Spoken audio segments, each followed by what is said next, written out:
So today is a very special day. No, today is a very special day in the Vaishnava calendar. It's the combined appearance day, or days, of three personalities.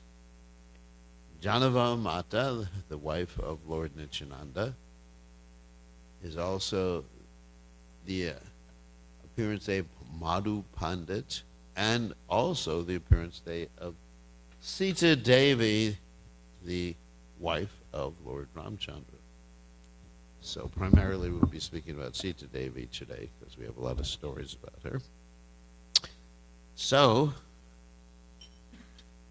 Jayo Radha Madhova Kunja Bihari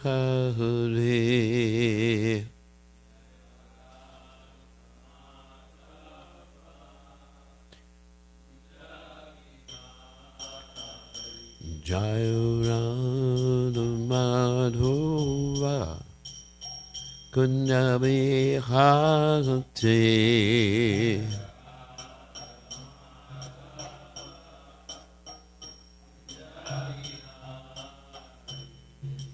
Gopi Janabalabha Yidivadudhati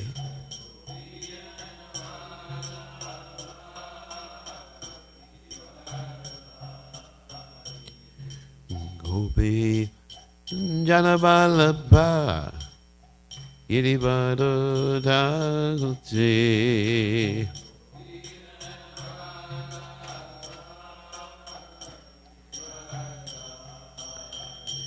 Yasodanandana Vrajajanaranjana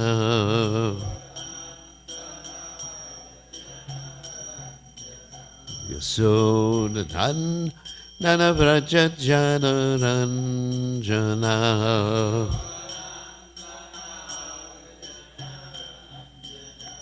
Jamuna Tira Vanajati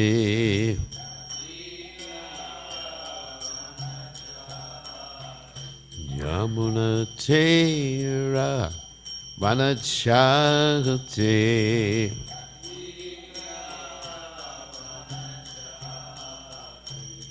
Jai Hurada Madhuva Kunja Bihati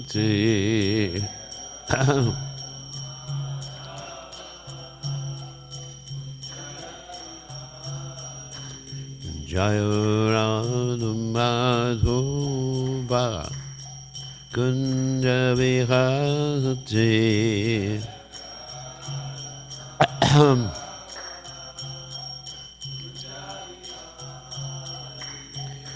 Gopi Janaballabha Giribadadhati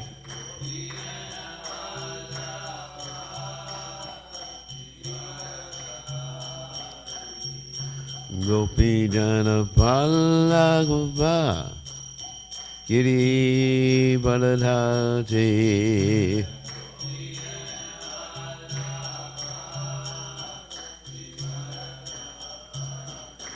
Yasodanandana Vrajajanaranjana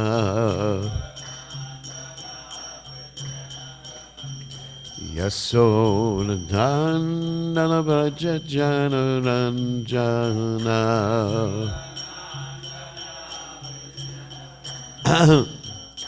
Jamuna Tira Valachari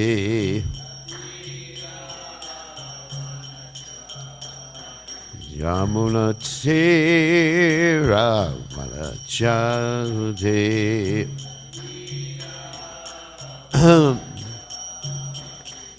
Jayaranam Madhova Kunda Bihati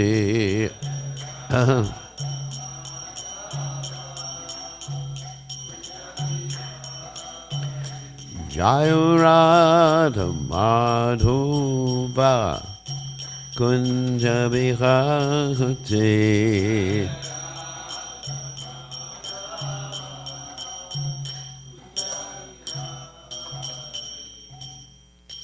Jai Om Vishnupad Paramahansa Paravidikacharya.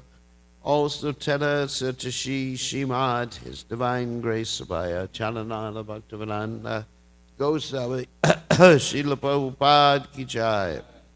ISKCON Founder Acharya Srila Prabhupada Ki Jai. Anantakoti Vaishnava Vrinda Ki Jai. Navacharya Srila Haridas Thakur Ki Jai.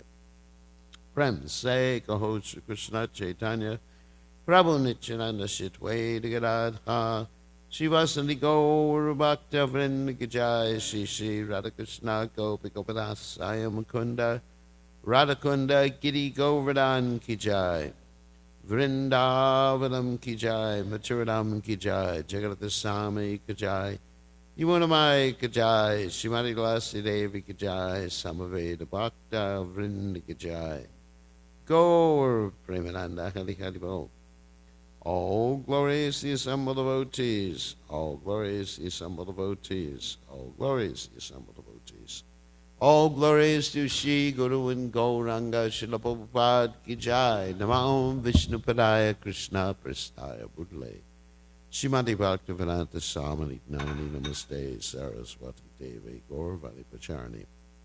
Nirvasesha Shanyavadi Pasyacha Dejatarni. So, Om Gana Timananda Shah Gananjana Slakya Chakshur Meditam Yena Tasmai Shri Gurave Namaha. So today is a very, very important day on the Vaishnava calendar. It is the appearance day of Srimati Sita Devi, also the appearance day of Madhav Pandit, also the appearance of Janava Mata. So let's start with Sita Devi. So Om Gana Timadanda Shah Gananjana Shlakaya Chakshura Meditam Yena Tasmai Shri Gurave Namaha. So first we'll talk about Sita Devi's ontological position. Ontological means who she is, and then we'll talk about the pastime of the appearance. She is actually the internal potency of the Supreme Personality of Godhead. And of course, the original aspect of the original potency, the Adi Shakti, that is Srimati Radharani. And Srimati Radharani expands as Lalita and Vishaka, and then the 8 principal gopis. And then Srimati Radharani expands after that as the 108 gopis and the rest of the gopis. And then there's the expansion as the wives of Krishna and Dwarka.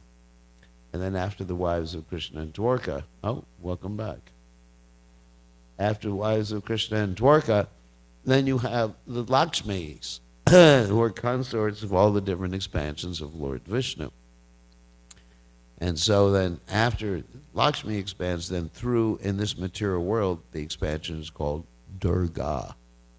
So these are all Shaktis of the Supreme Personality of Godhead, and actually they're expansions originally of Srimati Radharani. Of course, Durga is the external potency of the Supreme Personality of Godhead, and her position is similar to that, or not so much similar, but metaphorically comparable with Lord Shiva's position in relationship to Krishna, or in relationship to Lord Vishnu. Like it's described that Lord Krishna, or Vishnu, is like the milk, and Lord Shiva is like the yogurt that comes from milk.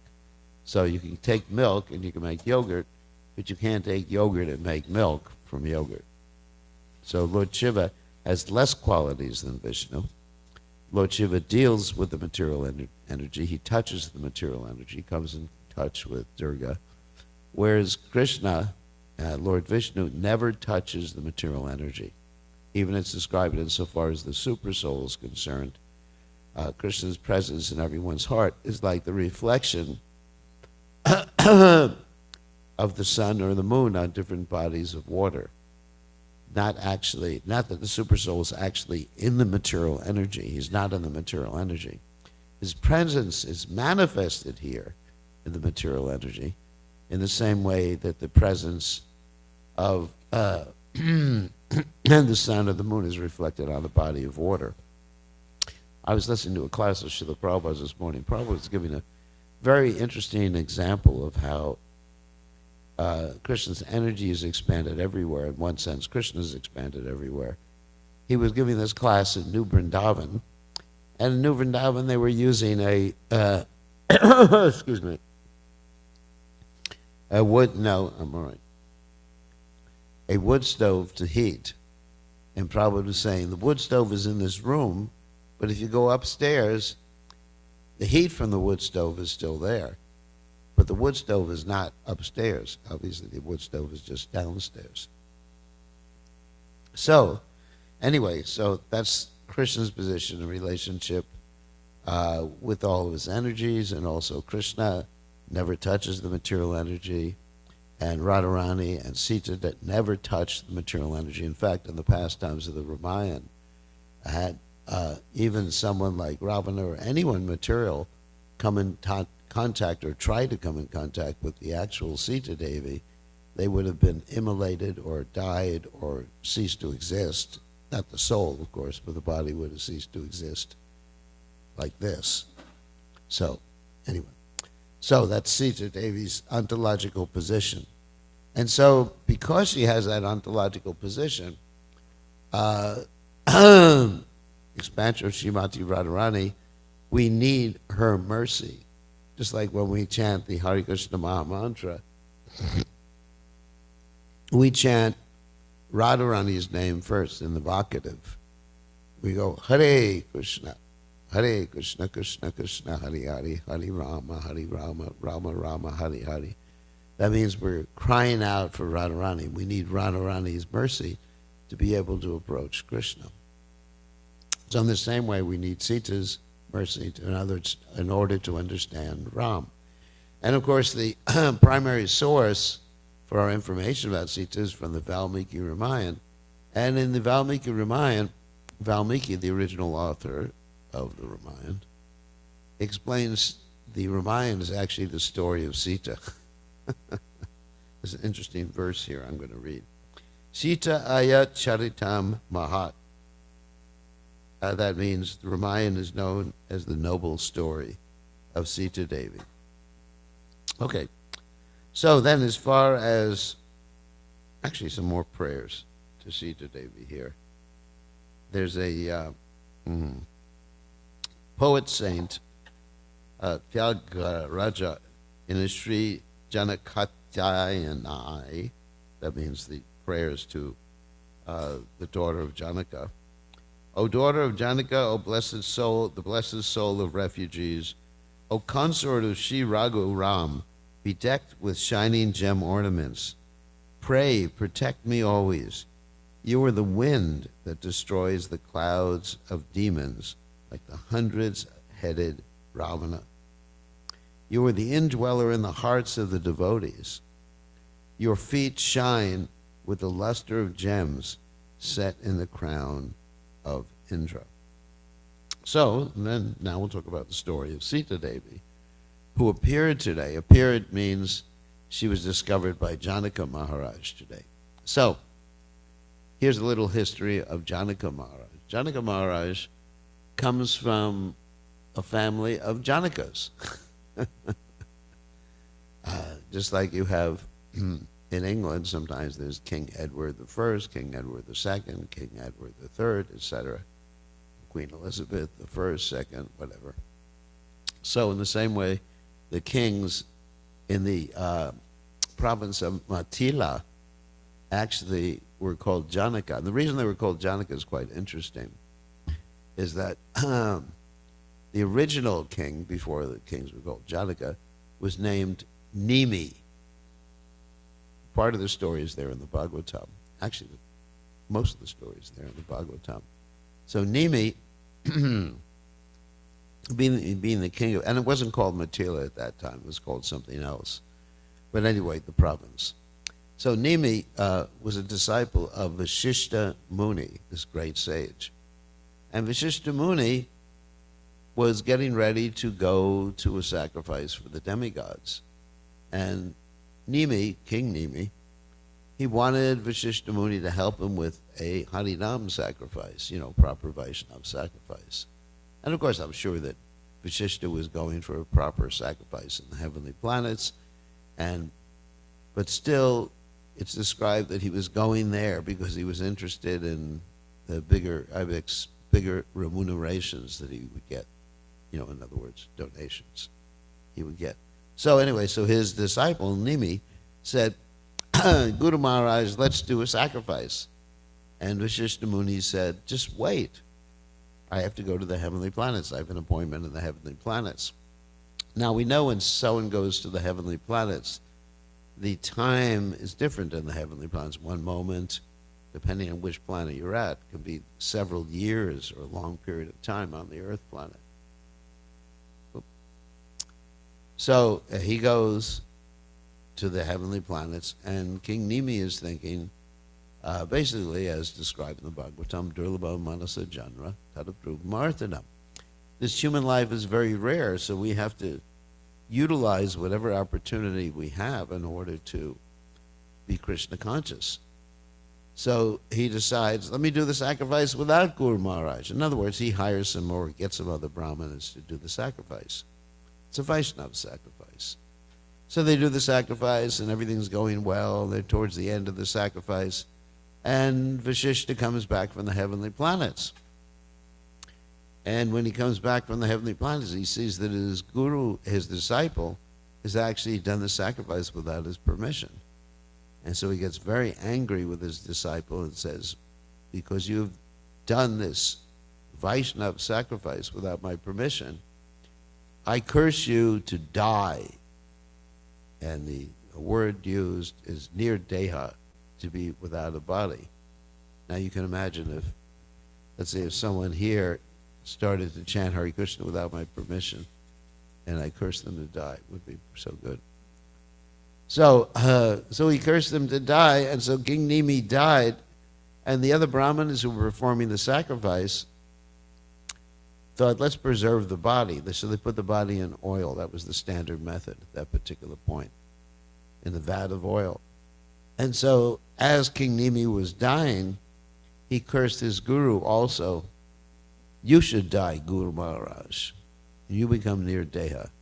So the guru dies, disciple dies. Guru later appears from the semen of Mitra and Varuna. That's a whole other story in the Ramayana, and also in the Bhagavatam. And so King Nimi's body is lying there. So the Brahmanas, they want to bring King Nimi back to life because there's no king at that particular point. So they have this method, and this is very similar to the method with Vena and Prithu Maharaj, of genetic engineering, well, whatever it's called. They would churned, the Bhagavatam talked about churning. They churned the body of King Nimi. Well, actually, before they churned the body, sorry, go back a little bit. They brought King Nimi back to life by their mantras. King Nimi says, I don't want to be back to life. I want to be back to Godhead, back to home, back to Godhead. Don't bring me back to this horrible material world. So he goes back in the vat of oil, and they churn his body, and out of the churning, or genetic engineering, they get King Janaka, which means someone who was born like that, from the churning. And the churning is called in Sanskrit something like Maiti or Maitai, Tili, or something like that. And so the city of Matila becomes city of Matila, named after the churning. It's interesting. What is the name of our city? Churning. And King Janaka, someone who was born like that. So there was Janaka the first, Janaka the second, Janaka the third, all the way up to the father of Sita Devi. Now, what happened with the appearance of Sita Devi is quite interesting. There was an expansion of Sita Devi who appeared before Sita Devi appeared, and her name was Vedavati. And Vedavati, being an expansion of Sita Devi, wanted to marry Narayan. So she was meditating on the top of a mountain, Om Namo Narayanaya Namaha, Om Namo Narayanaya Namaha, and she was quite an attractive lady. So at the same time, we had your friend Ravan, who was touring around on his Pushpaka Vimana. This Pushpaka Vimana he had gotten from his brother Kuvera, as well as Lanka he got from his brother Kuvera. So he was touring around and he was going around kidnapping different girls. And he had been cursed previously by Nalakuvara that he could not force a girl to accept him. Because if he forced a girl to accept him, he would die immediately. So he got very scared of this curse. So, but still he was kidnapping girls, and most of the girls, they gladly accepted him because he was so handsome, so rich, so famous, almost like Bhagawan. Not quite. So, what happened is he saw Vedavati meditating on top of the mountain, and he comes down and he says, young girl, will you marry me? And she says, no, I'm supposed to marry Narayan, meditating to marry Narayan. Okay. So he gets really upset and he grabs her hair just to take her away. He couldn't forcibly rape the girl, but just to take her away, he grabs her hair and she says, now I've become so defiled by your touch. And she makes her hand like a knife. And utilizing the hand knife, she cuts her hair. And so he's just like falls back on his back. And she performs this self-immolation. And she burns herself. And she says, as she's burning, she says, I'm going to take birth. I'm going to take birth in your kingdom and be the cause of your death.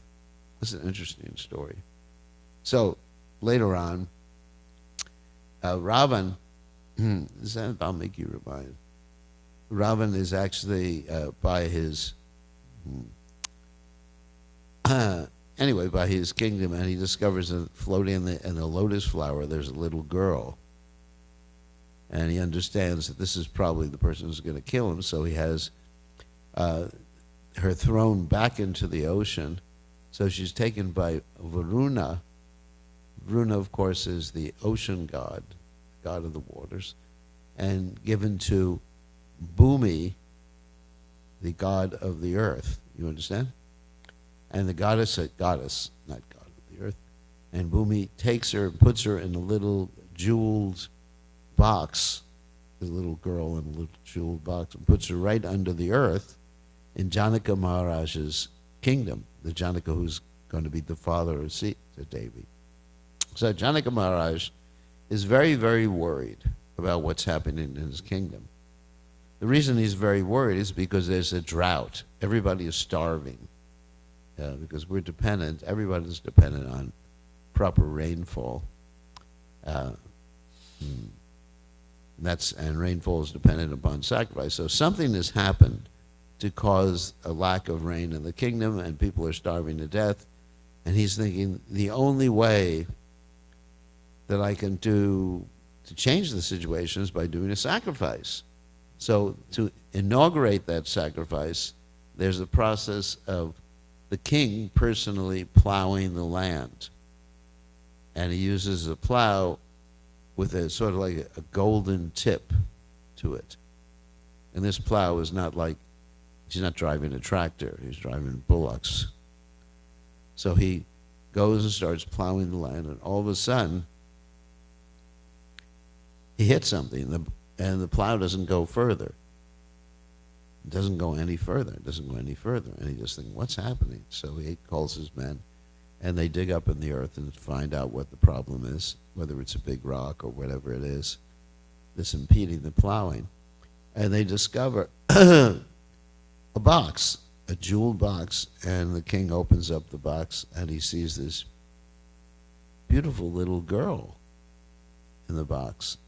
And he thinks, and then it starts to rain too. So he takes this as an auspicious sign that, this girl is bringing auspiciousness into my kingdom, and therefore I should adopt her as my daughter. So he later on has one other daughter. Her name was Urmila. Not the Urmila we have here, but a different one. So in other words, so he adopts her as the daughter, and she's growing up and she's educated with all the other girls, the other princesses there in the kingdom. And one day, okay, in the kingdom, there's one thing that we have to understand as part of the story. There's a bow there that is Lord Shiva's bow. And that bow was given to Janaka Maharaj by Lord Shiva or one of his previous ancestors to protect the kingdom. So this is Lord Shiva's bow that he used to destroy Tripurasura. You know, the guy who had like 3 floating islands or something in there, or 3 airplanes, so he was able to destroy it with the bow. So the bow was kept there. So, anyway, so Sita Devi one day is playing, little girl, and this girl, the bow is so heavy that it takes like 100 men just to roll it, not even to pick it up. Can you imagine that? I mean, 100 men, just because it's on wheels or something, and they have to just pull it like that. It's so heavy.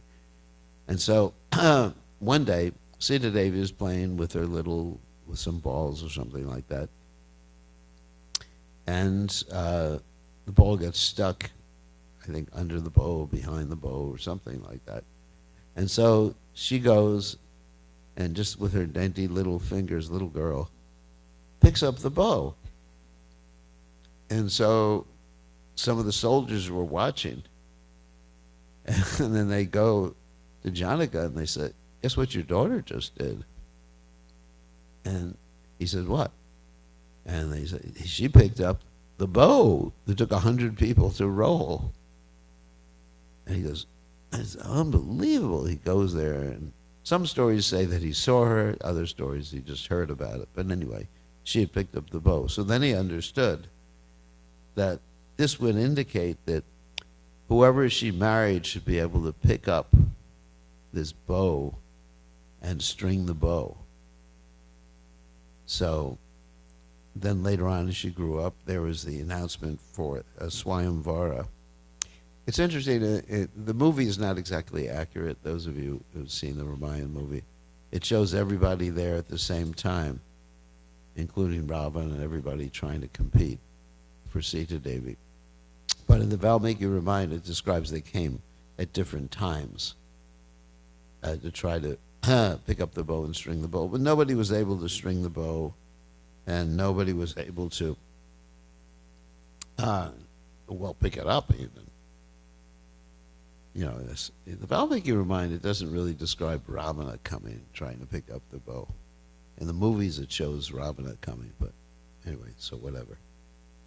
So, so then what happens is there's an announcement of the Swayamvara, everybody's coming, nobody can pick up the bow. Finally, you have Ram, who is with Ram and Lakshman, who were with Vishwamitra Muni, and they have previously just got rid of the Rakshasas who were destroying the sacrifice of Vishwamitra Muni, and they had previously just brought Ahalya back to consciousness. Ahalya was the mother of the priest, and I forget the priest's name, maybe someone remembers. Starts with an S, Sata something. But she was the mother of the priest of Janaka. What? Not Satyavan, no. Satyavan, that's a different story. That's Savitri and Satyavan's story. So anyway, she was the mother, and Gautama Rishi was the father. And this Ahalya had been turned, actually in some stories say into a stone, other stories say into disincarnate, just like a ghost or something like that. But the Valmiki Ramayana says disincarnate. The popular version of the story says that she was a stone. You understand the difference? Disincarnate means like a ghostly body or something. And Rama just saved her. There's an interesting folk story, too, that's not in the Valmiki Ramayana, that later on when Ram and Sita are going into exile and they have to cross the Ganges River, and the boatman says, boatman actually says that I want to bathe your feet first, because if you touch the boat without me bathing your feet first, my boat's going to turn into a woman, and I'm dependent upon my, because because of this story of Ahalya, my boat's going to turn into a woman, and I'm depending on my boat for my maintenance. And if the boat turns into a woman, my wife will get really upset. I mean, it's a folk story. It's not in the Valmiki Ramayana. It's really a really interesting story. So anyway, so Ram and Lakshman, along with Vishwamitra Muni, enter, and Ram is told by Vishwamitra Muni to pick up the bow, and he picks up the bow, strings it, and the bow breaks. And so there's a loud crashing sound. This is very similar to when Krishna entered Mathura, right? You remember the story? And Krishna picked up the bow, and he broke the bow. And there was such a loud crashing that everybody fell to the ground, and Kamsa was worried. So it's described by the acharyas that the bow was not actually broken by Ram, but the bow actually broke itself, because the bow was Lord Shiva's bow. The bow did not want to be used in the fight against Lord Shiva's devotee, Ravan. So the bow that was used in the fight against Lord Shiva's devotee, Ravan, was Lord Vishnu's bow. So anyway, so Ram breaks the bow.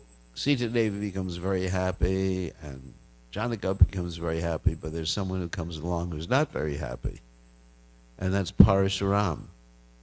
Because Parashuram was the one who gave the bow originally, Lord Shiva's bow, to Janaka, or one of his ancestors, and he hears the crashing, and Parashuram has this ability to travel everywhere. He's actually left the Earth planet, or the standard part of the Earth planet, because he gave the Earth to his father Kashyapa after he had killed the Kshatriyas 21 times. That's an interesting story, too. Because Parshuram had this thing about Kshatriyas, because the Kshatriyas had actually killed his father, Jamadagni. They had cut off his father's head. So he went and decided to kill all the Kshatriyas. So then Parshuram appears, and Parshuram says, who has done this? Who has broken the bow? And then Lakshman said, when we were kids, we used to break all sorts of bows, And Parshuram gets really angry and says, at Lakshman, he says, this young whippersnapper, I don't remember the exact words he uses, I'm going to hurt him. And then Ram steps forward. He says, I'm the one who struck the bow, or broke the bow. My name is Ram. He says, Ram, there's only supposed to be one Ram on this Earth planet. And he says, basically, to make a long story short, he said, if you're so powerful, see if you can handle Lord Vishnu's bow. So Parshuram goes to get Lord Vishnu's bow, says some mantras. But in the meantime, he looks at Ram, and Ram has Lord Vishnu's bow in his hand. And he's drawn the bow with an arrow. And at that point, Parshuram understands, I made a mistake. This must be Lord Vishnu. Parshuram is sometimes described as a Shaktavesh avatar. So one may question, why didn't he know that, he's an incarnation of Krishna, so why did he know that there was another incarnation of Krishna there? The reason is it's Yogamaya, basically. He's a pure devotee, Shaktavesh avatar, so he didn't know that. So, anyway, then Ram draws the arrow, draws the bow, draws back the arrow, and he says, now I have to fire. I have this vow, one wife, one word, one arrow. So where should I fire it? I don't want to kill you. And Parashuram says, well, you can destroy the fruits of all my pious material austerities, but don't destroy my ability to travel to all the heavenly planets. So Ram fires it, and it described that also it creates a desert somewhere. There's a desert that's created by it. So anyway, that's the marriage of Sita and Ram. And of course, when Sita got married to Ram, Urmila also got married to Lakshman, and Bharat and Shatrughna got their wives. I forget the names of the other two girls who were the cousins of Sita Devi. So, Sita Devi is known for her chastity. So Rama Eka Patni Vrata. So that means Ram took a vow, only one wife. So when Ram went on exile, was sent on exile by Kaikeyi, much to his father's chagrin, Sita Devi insisted on going, and so did Lakshman. This is a quote. She declared, "My lord, I cannot stay for a moment in a place without you. In your absence, this Ayodhya will be a jungle to me. The forest wherein you stay will be my kingdom. My life runs under your shadow. It is not becoming of you to leave me behind." So this is real chastity. I mean, this is, if we study like the emotional undercurrent, or not even an undercurrent, it's actually the main theme, the devotion between Sita Devi and Ram, a devotion between Lakshman and Ram, devotion of the other brothers, Bharat and Shatrughna, for Ram and for each other. One can learn a lot insofar as one's actions within this world. So there's more quotes here. "Whether it be jungle or town, it is my duty to be with you. I do not care for comforts here. I am not afraid of the difficulties we may encounter in the forest. You are such a lion of a man. Can't you protect me there?" So it's described that tears were rolling down her eyes. She was insisting. And Ram said to her, "Sita, if you are with me, any jungle is heaven." Wow. So this is love. This is, the Ramayana is actually a transcendental love story. If one hears about this love between Sita and Ram, then one loses the ability to engage in romantic affairs in this world. So anyway, there's more stories that happen in the Dandakaranya forest. I like this one. First, of course, they went to Chitrakoot, and then to Dandakaranya. So they went to Dandakaranya. Dandakaranya means the place of austerities, like Danda. Danda means like a stick. So the sages, they would go to these forests and give the names of the forests according to their austerities they performed there. So Dandakaranya. Actually, one becomes very happy and powerful when one performs austerities. So what happened in the Dandakaranya forest, Sita Devi noticed that Ram was very enthusiastic about killing the Rakshasas, and he was carrying a bow all the time. And Sita Devi started to preach to Ram. Let's see if I remember this story. Oh, here. She started to preach to him. She said, you're killing all these innocent Rakshasas. She was interested in peace. And she told the story. She said, once upon a time there was a sage who was performing austerities, and Indra wanted to stop him from his austerities. So what Indra did, instead of sending down dancing girls or some other strategy, he gave this king a bow. I gave this sage, a bow. And once he had a bow in his hand, then it was like he was tempted to use it, and then he started being cruel. So in the same way, because you're carrying this bow all the time, you may have a tendency to be cruel to these poor innocent Rakshasas. So she was very sentimental about the Rakshasas. And of course, Ram preached to her at this particular time. So eventually, Sita Devi was substituted for the Maya Sita. As we described before, the actual Sita was never kidnapped, but Maya Sita was kidnapped. Maya Sita is a reflection of Sita Devi. And Maya Sita was held by Ravan. And after some time, Maya Sita was freed, and the real Sita was brought back by Agni, the fire god.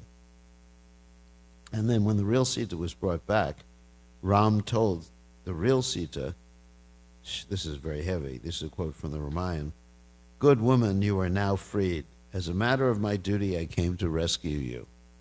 It is not because of my passion towards you." In other words, I don't love you. "You have been with the Rakshasas for a year. I cannot accept you as my wife as before. You are now free. Go anywhere you like and live." Pretty heavy, isn't it? And it wasn't actually Sita with, but Ram wanted to make sure that Sita Devi's reputation was intact. This was his strategy. It's not that he didn't love Sita Devi, but he wanted this whole fire ordeal to occur. So Sita entered the fire, and she proved her chastity. Later on, there was some talk in the kingdom.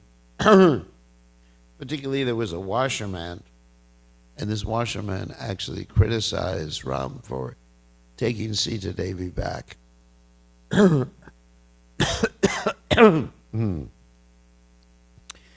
And he said, because his wife had not come back, or come back after some time, and he said, "I'm not going to be like that Ram who accepts this woman back."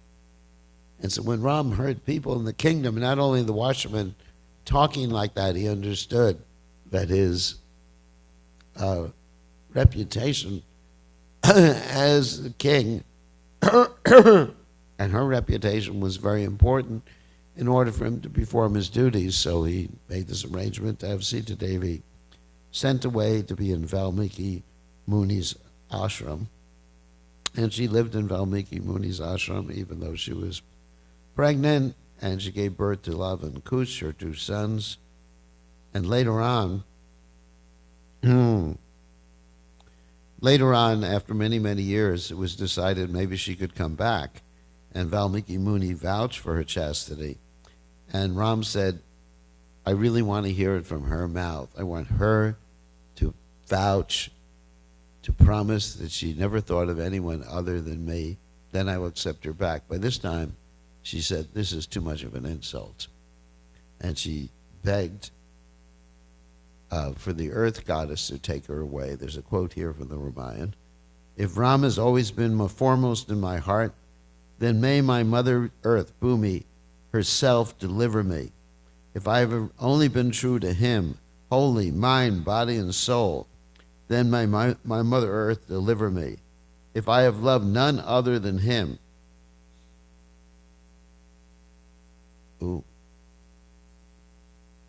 "then let my mother earth deliver me." So the earth opened up and took Sita Devi away. And then, because Ram had to keep living in his kingdom, or was in charge of the kingdom for another, described in the Valmiki Ramayana, for another 13,000 years, and he had to perform sacrifices, so he kept a deity of Sita Devi with him the whole time, and he was feeling great separation from Sita. Of course, we understand that in the mood of vipralamba, or separation, between the Lord and his dearmost consort, there's not actually separation. The separation is just external. There's no separation between Sitaram or between Radha and Krishna. It's very interesting in the three times I can think of when the Lord appeared as Lord Chaitanya Mahaprabhu and as Krishna and as Lord Ram. There's this pastime of separation from the beloved. Like Lord Chaitanya Mahaprabhu, we separate from Vishnu Priya, and she was only 16 years old when he left and took sannyas. And here was Ram separated from Sita, and of course, a similar story when Krishna left Vrindavan and left the gopis bereft, feeling his separation. So we execute devotional service in the mood of separation too, and being in the mood of separation, we're actually always connected. If we chant the holy name in the mood of separation, then there's no disconnection between us and Krishna.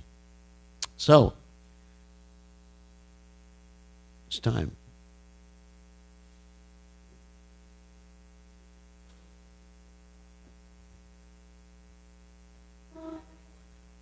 Yeah, if we hear the romantic story of Sita and Ram and actually enter into the mood, the devotion between Sita and Ram, all the romantic attraction we have in this world will be will be nullified. So don't.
Adipurusham Tamaham Bhajami Govindam Adipurusham Tamaham Bhajami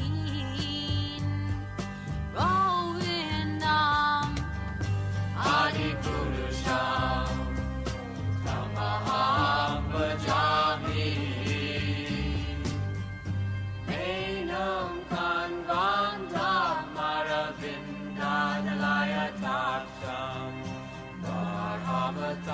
Samasitam Buddha Sundarangam Kandar Agom Vikamaniya Vishesha Shobham Govindam Adipurusham Tamaham Bhajami Govindam Adipurusham Tamaham Bhajami Govindam Adipurusham Tamaham Bhajami Andani Yasa Sakalen Kriya Priti Manti Vasyan Dipan Vikayanti Jiram Naganti Ananda Chinmaya Sadhu Jala Vigrahasya Govindam Adipurusham Tamaham Bhajami Govindam Adipurusham Tamaham Bhajami Govindam Adipurusham Tamaham Bhajami Govindam Adipurusham Tamaham Bhajami.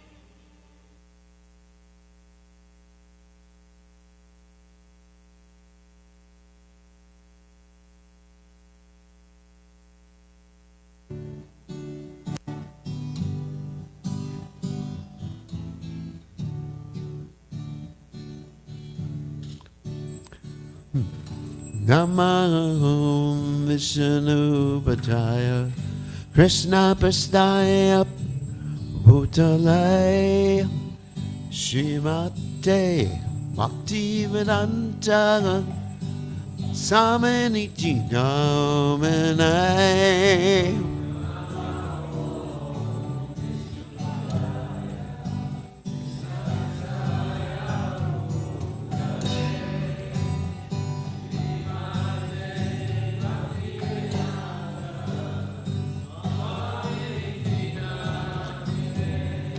Namaste, Saraswati Devi, Guruvani Praja, Renee, Nivesesha, Shunyavani Vasyacha, Desatarane.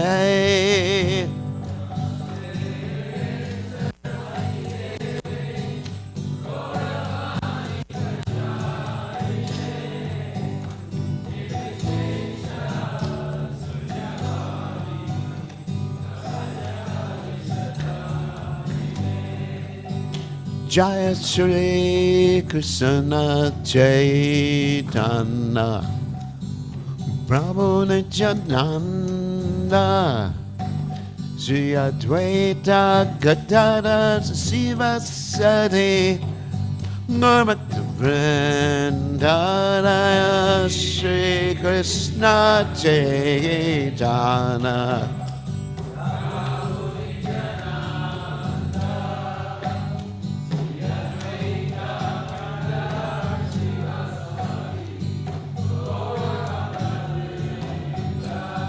Shri Krishna Chaitanya Prabhu Nityananda Sri Advaita Gadadhara Siva Sati Gaurabhakta Vrinda.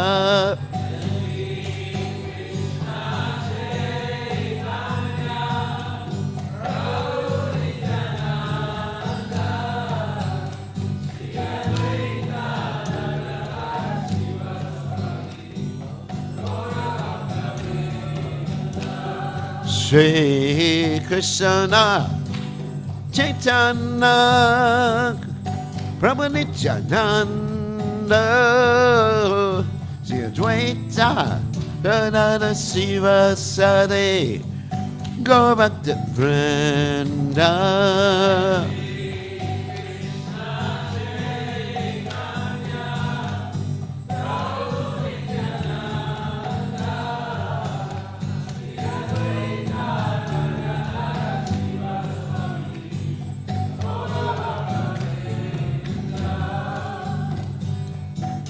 Hare Krishna, Hare Krishna, Krishna Krishna, Hare Hare, Hare Rama, Hare Rama, Rama Rama, Hare Hare.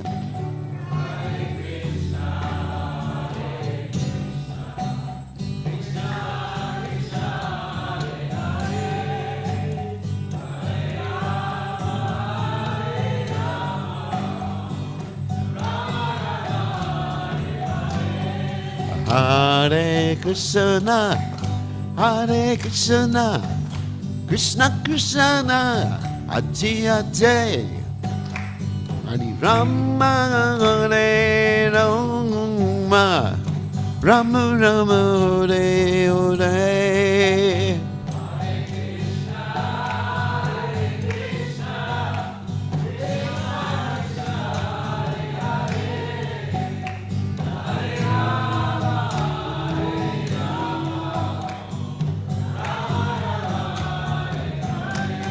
Hare Krishna, Hare Krishna, Krishna Krishna, Hare Hare, Hare Rama, Hare Rama, Rama Rama, Hare Hare.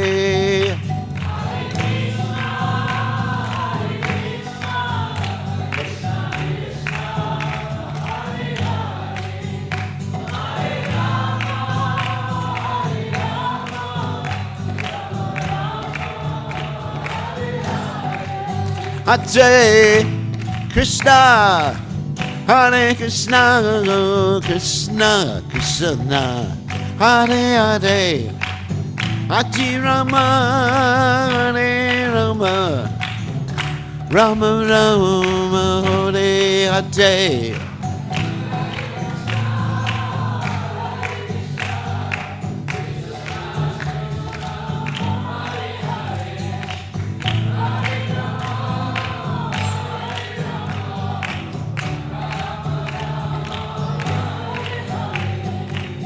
Hare Krishna, Hare Krishna, Krishna Krishna, Hare Hare, Hare Rama, Hare Rama, Rama Rama, Hare Hare.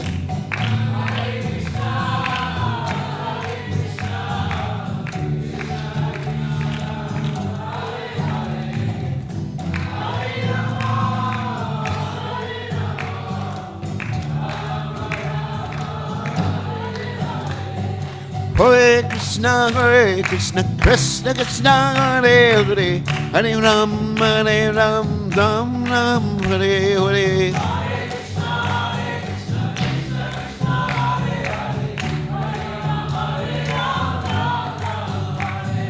Hare Krishna, Krishna Krishna, Hare Hare, Hare Ram, Ram Ram, Hare Hare.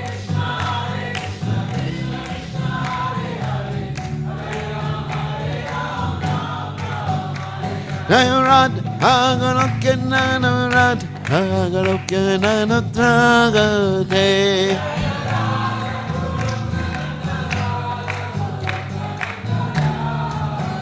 Nayrad, Hagalokananarad, Hagalokananatragate.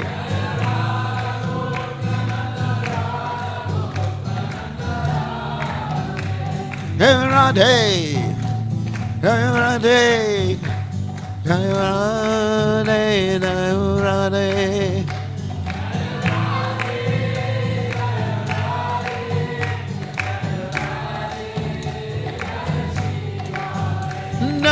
Radhe, Radhe, Jai Radhe, Jai Radhe. Jaya Radhe, Jaya Sri Radhe, Jai Om Vishnupad, Hanamahan Sangha, Victoria, Teta, Sitashi.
Marjanam Bhavamahadavagi Nirvakanam Shreya Kairavya Chandrika Vitaranam Vinavadavimanam Nandam Buddhi Vardhanam Pratimanam Pranamidaswaranam Sarvamasnapanam Param Vijayate Sri Krishna Haribo Nam Like Namah. forever.